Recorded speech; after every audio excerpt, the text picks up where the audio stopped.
Vous le savez, J-2 avant le vote des élections européennes, et c'est dans ce contexte que le chef de l'État a pris la parole hier dans le cadre des commémorations du D-Day. Une prise de parole d'ailleurs contestée par l'opposition qui a dénoncé un discours de campagne avant ce fameux scrutin des européennes, nous y reviendrons. Mais avant cette déclaration du chef de l'État qui fait grincer des dents. Il réagissait à la hausse des actes antisémites, vous le savez, là encore, sans précédent en France depuis le 7 octobre. On écoute Emmanuel Macron. Moi, quand je vois la jeunesse qui est touchée par Gaza, je la comprends. Mais quand être touché par Gaza ou manifester pour la paix se retourne en devenant la justification d'actes antisémites, d'empêcher tel ou tel étudiant parce qu'il est juif ou parce qu'elle est juive de rentrer dans une université, d'endommager, d'être violent, quand c'est être irrespectueux à l'égard des institutions de dialogue, ça n'est plus la même chose. Donc oui, en quelque sorte, à la passion du débat politique.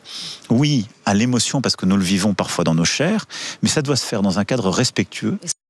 Chef de l'État qui parlait aussi quelques minutes avant d'une hausse inexplicable donc des actes antisémites. Voilà la phrase de Louis Dragnel qui ne passe pas, qui d'ailleurs a fait réagir le président de Reconquête, Éric Zemmour, ce matin sur les antennes de CNews et sur Europe 1.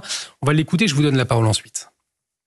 Nous subissons aujourd'hui un antisémitisme d'importation venu de la culture arabo-musulmane qui est instruit dans le Coran, qui est instruit dans les hadiths. Monsieur Macron est responsable, en vérité, de la montée de cet antisémitisme, tout simplement parce qu'il est responsable des 500 000 immigrés légaux, donc beaucoup de musulmans, qui rentrent en France tous les ans. Donc il est non seulement c'est explicable, mais en plus c'est lui le responsable. Emmanuel Macron responsable, je ne sais pas, Louis Dragnel, en tout cas, il y a bien des réalités qui expliquent cette hausse, sauf que visiblement, il est compliqué pour le chef de l'État d'échanger ou même de poser des hypothèses. Alors surtout que, en fait, c'est pas des hypothèses, c'est des certitudes. Il suffit simplement de donner la parole aux personnes victimes. En fait, elles vous le disent toutes. Elles voient des gens qui les insultent, elles discutent avec ces gens qui les insultent. Et ces personnes, effectivement, c'est soit de l'extrême gauche radicalisée, soit des islamistes radicaux. Enfin, c'est la convergence des deux. Et puis, cet antisémitisme totalement débridé, aujourd'hui, a un porte-voix, a des visages. Il suffit simplement d'écouter Rima Hassan, il suffit d'écouter Rachel Keke, Daniel Obono. Enfin, on a l'impression que le président vit dans un autre monde, alors que tout ça, typiquement sur CNews, sur Europe 1, on en parle absolument tous les jours. Il y a beaucoup de gens qui viennent dans nos plateaux pour le dénoncer, et c'est extrêmement limpide, c'est extrêmement clair. C'est peut-être extrêmement limpide. Et aujourd'hui, vous n'avez pas, aujourd'hui, en tout cas depuis le 7 octobre, typiquement, je n'ai pas entendu, par exemple, une seule personne de confession juive, un seul Français juif, qui ait dit c'est horrible, il y a la menace de l'extrême droite, antisémite. Tous disent c'est l'antisémitisme d'extrême gauche, c'est l'antisémitisme islamiste. Et pourtant, Philippe Guibert, hier, que fait le chef de l'État? Il pointe effectivement du doigt l'extrême droite, on y reviendra, mais pas un mot sur l'extrême gauche et pas un mot sur ce constat partagé à l'instant par Louis Dragnel. Le sujet est trop sensible aujourd'hui en France? Alors, il y a deux choses. Il y a la campagne électorale où il est en concurrence. On va y revenir dans un instant. Et puis, il y a la question de l'antisémitisme, où effectivement ce mot inexplicable, enfin cet adjectif inexplicable est pour le moins extrêmement surprenant, et même c'est une faute de la part du chef de l'État.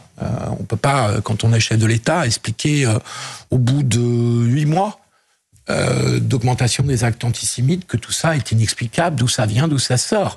Je ne ferai pas autant de généralisations qu'en fait Éric Zemmour, qui, comme toujours, ne fait pas dans la nuance et la modération, mais il est évident, enfin on en connaît, et Louis a rappelé les sources des actes antisémites actuels. Donc il n'y a pas tellement de débat sur ce sujet. Alors effectivement, il y a pas de débat, mais alors inexplicable, ça veut dire qu'on ne veut pas dire ou on ne veut pas reconnaître les origines qui sont peut-être plus nombreuses que le dit Éric Zemmour, mais qui néanmoins sont quand même assez bien ciblées. Et effectivement, on a tous eu des récits de ce type d'actes antisémites.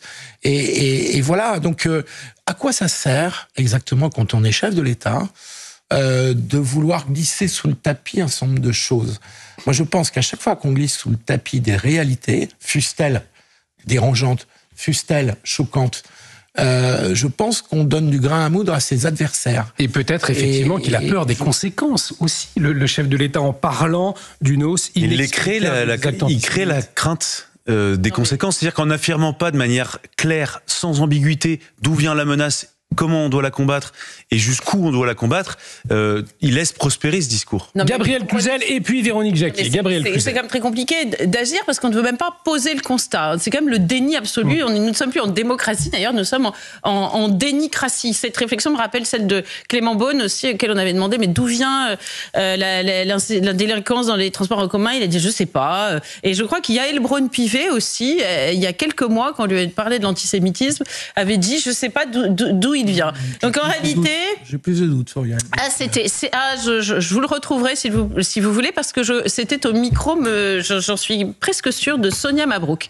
Et je crois que de fait, on a peur de mettre les pieds dans le plat, peut-être de donner raison à Marine Le Pen et Éric Zemmour. N'oublions pas que nous sommes en campagne électorale. Mais comment prétendre lutter si on ne pose même pas le diagnostic, si on ne fait pas l'étiologie? En plus, un enfant de CM2, évidemment, serait capable de la faire, puisque c'est depuis le 7 octobre que ces agressions antisémites se sont multipliées. Donc, il est assez facile d'en voir l'origine. Eh bien non, Emmanuel Macron ne veut pas. Donc, c'est très insécurisant pour les Français, parce qu'ils sont gouvernés par quelqu'un qui ne veut pas voir, qui se voile la face, et c'est vraiment angoissant. Et peut-être, Véronique Jacquier, a-t-il des craintes aussi en nommant les choses, des conséquences peut-être sur le territoire français, tant on sait que la population est divisée aujourd'hui, en tout cas une partie de la population sur le sujet?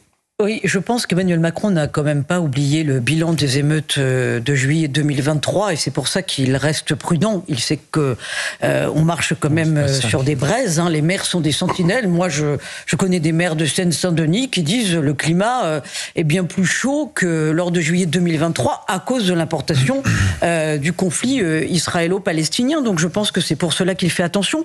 Après, je pense que c'est aussi dans le tempérament d'Emmanuel Macron que d'excuser beaucoup de choses dans une certaine jeunesse, parce que quand on voit que dans les mots qu'il a employés, on retrouve le mot passion dans les débats politiques, émotion, non, justement, il faudrait qu'il y ait un petit peu de rationalité et surtout de vérité dans les discours. Tout n'est pas excusable. Moi, ce qui me marque dans la façon dont on vient de l'entendre parler, c'est qu'il a le sentiment d'excuser une certaine jeunesse au nom de la passion qu'il l'emporterait pour le conflit israélo-palestinien. Alors, je crois que Gabriel Cluzel, voulait apporter une précision. Non, voilà. Les archives, c'était bien en novembre 2023. Yael Braun-Pivet a affirmé, c'était au micro d'Europe 1, un lundi 13 novembre, a affirmé ne pas savoir quel était le carburant principal de l'antisémitisme quand on l'avait interrogé. Donc on voit qu'il y a une ligne globale de ce gouvernement qui est le déni.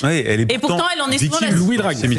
Voilà. Elle a eu sa protection policière renforcée précisément parce qu'elle était visée pour antisémitisme.